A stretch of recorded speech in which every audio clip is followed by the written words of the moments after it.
ভালোবাসলে পরিবারের বিরুদ্ধেও যেতে হয়। হ্যাঁ, এটা স্বার্থপরতা নয়। যদি আপনার পরিবার নিজের সন্তানের সুখের থেকে নিজের মান সম্মানকে বেশি মূল্য দেয়, প্রাধান্য দেয়, বেশি গুরুত্ব দেয়, তাহলে দুঃখিত বস, আপনার পরিবারই উল্টে স্বার্থপর। নিজের জন্য বাঁচতে শিখুন, অন্যকে খুশি করার জন্য নয়। আর ঠিক তা না হলে দেখবেন আজ থেকে 60 বছর পরে একা একটা অন্ধকার রুমে বসে বসে ভাববেন, নিজের জন্য আর বাঁচলাম কোথায়। বিয়ের আগে পরিবারের জন্য, আর বিয়ের পরে নতুন একটা পরিবারের জন্য, নতুন একটা পরিবারের মানুষের মন জুগিয়ে চলার জন্য। ভালোবাসলে না, লড়াই করতে জানতে হয়। আর এই লড়াই করার সাহসে যদি আপনার মধ্যে না থাকে, দয়া করে কাউকে ভালোবাসবেন না।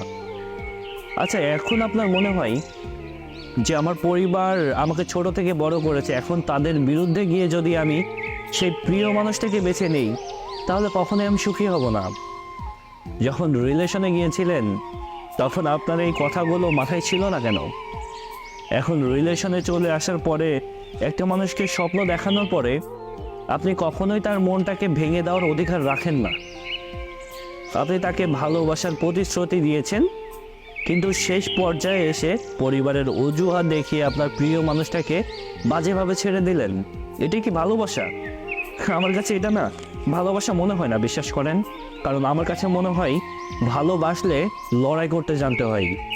সেই মানুষটাকে আমার পেতেই হবে, হাসিল করে নিতে হবে। একটা কথা সবসময় মাথায় রাখবেন, আপনি রাজি না থাকলে আপনার পরিবার না জোর করে আপনাকে কখনোই বিয়ে দিতে পারবে না। সো ভালোবাসলে পরিবারের বিরুদ্ধেও যেতে হয়।